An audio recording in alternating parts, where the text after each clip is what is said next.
Assalamualaikum warahmatullahi wabarakatuh. Kami dari kelompok 8 beranggotakan 3 orang, M. Sakib Hendana, Rina Safitri, Jadmin Wahyudi. Di sini saya akan membahas tentang apa itu penologi. Berbagai pendapat tentang apa yang dimaksud dengan penologi. Yang pertama, penologi adalah suatu studi mengenai reformasi dan rehabilitasi narapidana dan pengelolaan penjara. Yang kedua, penologi adalah suatu ilmu pengetahuan mengenai pengelolaan penjara dan rehabilitasi atau pembinaan penjara. Yang ketiga, penologi adalah suatu pengetahuan yang penting yang berkenaan dengan pembinaan pelanggar hukum. Yang keempat, penologi adalah studi mengenai pidana bagi kejahatan. Sumber buku Penologi dan Permasyarakatan oleh C. Jisman Samosir, SH.MH. Yang kedua, ruang lingkup penologi terbagi atas beberapa. Yang pertama, pelaksanaan pidana penjara melalui sistem permasyarakatan. Yang kedua, hak-hak narapidana. Yang ketiga, pengertian hukum penitensier. Yang keempat, dasar hukum yang mengatur hukum penologi dan permasyarakatan. Yang kelima, masalah yang diatur dalam hukum penologi dan permasyarakatan. Yang keenam, tentang tindak pidana.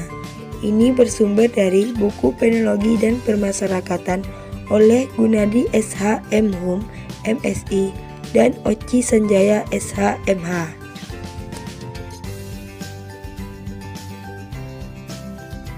Mengapa penologi dipelajari oleh seorang mahasiswa kriminologi? Karena penologi merupakan bagian dari bidang studi kriminologi. Oleh karena itu, antara penologi dan kriminologi merupakan disiplin ilmu yang keheren ini minimal bisa dilihat dari dua hal, yaitu 1. Dari sisi paradigma modern positivisme, teori kriminologi yang menjelaskan realitas kejahatan adalah dasar bagi bentuk dan metode penghukuman atau pembinaan pelanggar hukum. 2. Dari sisi postmodernisme, pewacanaan tentang kejahatan sekaligus merupakan pewacanaan mengenai pengendalian kejahatan dan penghukuman. Hal inilah yang menjelaskan mengapa teori penologi, khususnya apa yang menjadi pembenaran atau tujuan penghukuman, selalu dimulai oleh penjelasan tentang apa hakikat atau realita objektif kejahatan itu, atau dalam paradigma positivisme, atau bagaimana konstruksi sosial tentang kejahatan itu dalam paradigma postmodernisme. Untuk memahami lebih lanjut hubungan antara keduanya dapat ditelusuri dari perkembangan teori di dalam kriminologi dan penologi itu sendiri. Dengan demikian, maka bisa diringkas bahwa penologi merupakan cabang dari studi kriminologi yang mempelajari prinsip-prinsip dari penghukuman dan manajemen penjara, reformatori atau asrama, dan unit-unit pengekang lainnya. Sumber: Jurnal Pidana Qisas dalam Perspektif Penologi oleh Nafiq Mubarak.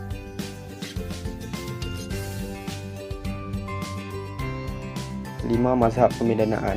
1. Retributif.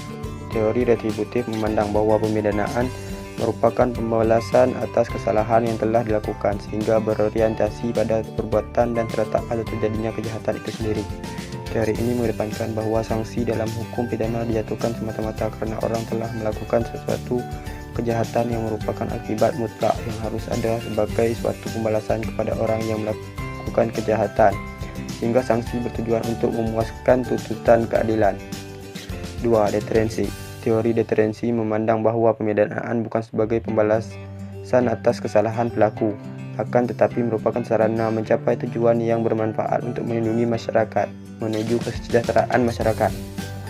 Sanksi ditekankan pada tujuannya, yakni untuk mencegah agar orang tidak melakukan kejahatan, maka bukan bertujuan untuk pemuasan absolut atas keadilan.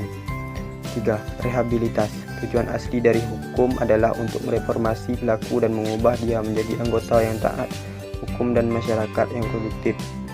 Perbedaan rehabilitasi dengan gagasan idealis adalah bahwa individu pada dasarnya baik dan dapat mengubah hidup mereka ketika didorong dan diberi dukungan. 4. Resosialisasi.